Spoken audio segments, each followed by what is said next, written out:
วัสดีครับทุกคนครับมาตกปลาอีกแล้วนะครับวันนี้มาประมาณ7:30ก็พระอาทิตย์ยังไม่ขึ้นเหมือนเดิมนะครับแล้วก็หมอกก็ยังกำลังขึ้นบนผิวน้ำสบายๆนะครับ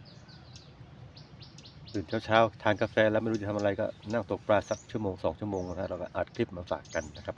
เราไปลุ้นกันเลยวันนี้ว่าปลาจะกินหรือเปล่าผมเห็นมีปลาเล่นน้ำอยู่เหมือนกันนะฮะน้ำไหลเอื่อยๆนะครับโอเคครับไปกันเลยครับวันนี้จะตก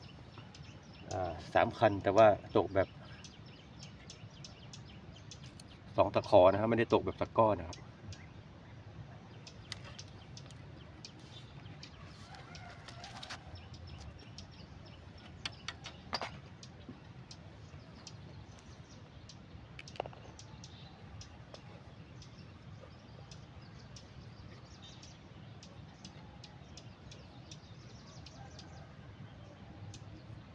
ฟังเสียงธรรมชาติดูธรรมชาติฟังเสียงนกไปนะครับ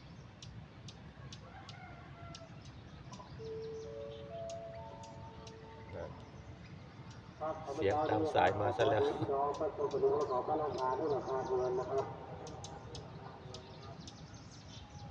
เจ้านี้นะครับของการประชาชนผู้สูงอายุผู้เป็นนักเรียนโรงเรียนทุนรักษานะครับอบต.รุษการทุกท่านในวันนี้นะครับของนักเรียนผู้สูงอายุโรงเรียนทุนรักษาอบต.รุษการเข้าร่วมในการเล่นของขวัญนะครับของผู้สูงอายุโรงเรียนทุนรักษาอบต.รุษการนะครับมาดูคุณดูโน้ตอบต.นะครับมารับส่งท่านเดิมๆนะครับในวันนี้เวลา8 โมงเมื่อแล้วนะครับประชาสัมพันธ์นะครับผู้สูงอายุที่เป็นนักเรียนโรงเรียนทุนรักษาอบต.นะครับผู้สูงอายุที่เป็นนักเรียนทุนรักษาอบต.เรียนรักษานะครับวันนี้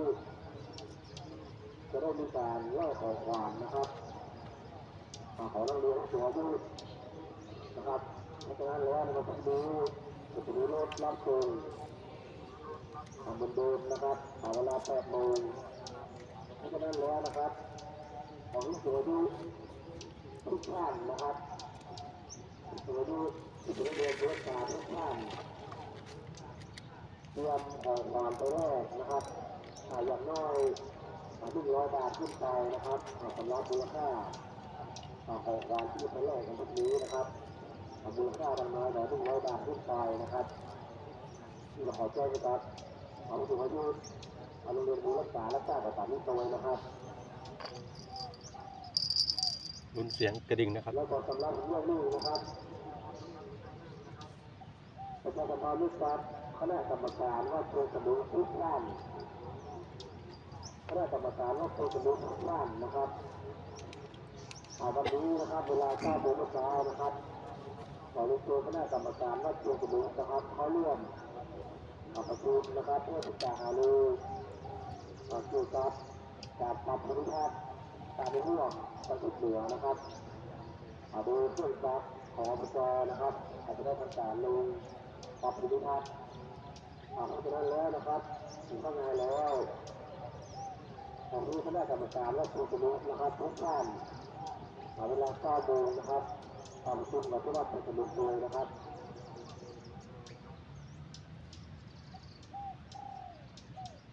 สำหรับประชาชนนะครับผมเลยที่จะประชาสัมพันธ์นะครับพี่น้องก็ผู้สมุทรขอการรับการรับทราบในที่นี้นะครับขอสวัสดีครับ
เ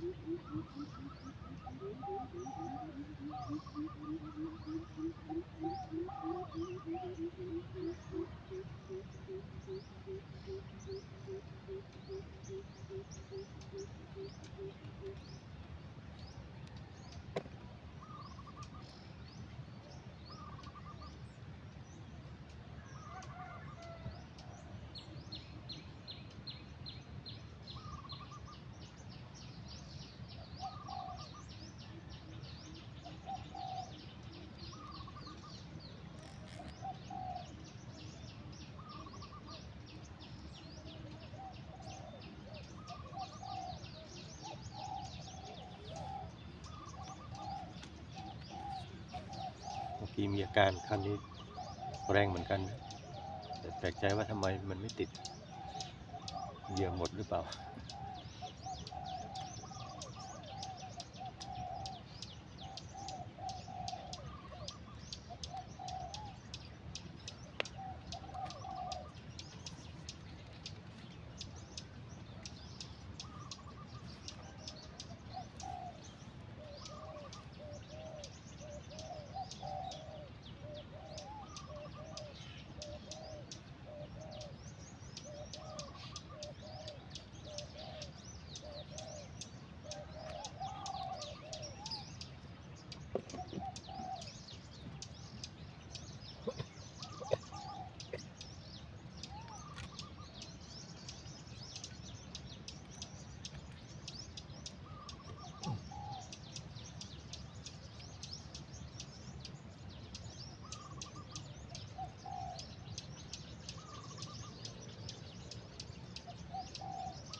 สายมันตึงเกินไปติดติดอะไรนั่น